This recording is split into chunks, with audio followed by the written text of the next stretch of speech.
તહેવારો સમયે લોકો ખરીદી કરવા ઉમટી પડતા હોય છે, ત્યારે બસોમાં અવરજવર કરતા લોકોને નિશાન બનાવી ચોરી કરનારો 3 રીઢા ઝડપાયા છે. બીઆરટીએસ બસમાં ભીડનો ભરપૂર લાભ લઈ પર્સની ચોરી કરનાર 3 રીઢાઓને ઉધના પોલીસે ઝડપી પડી મુદ્દામાલ કબજે કર્યો છે. સુરતમાં તહેવારો સમયે લોકો ખરીદી કરવા નીકળતા હોય છે, તે સમયે ચોરી સહિતની ઘટના બનતી હોય છે.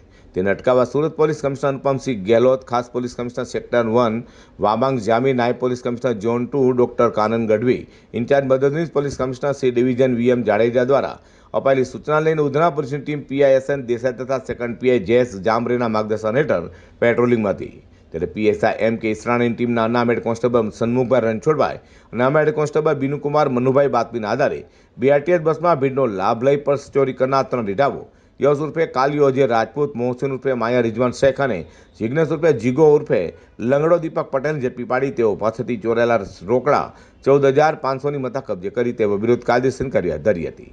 તો ઝડપેલા રીઢાઓમાં યશ ઉર્ફે કાલિયો અગાઉ 15 વાર વિવિધ ગુનામાં પકડાયો હોવાનું અને મોહસિન ઉર્ફે માયા ડિંડોલીમાં વધુ એક ગુનામાં પકડાયો હોવાની કબૂલાત કરી છે.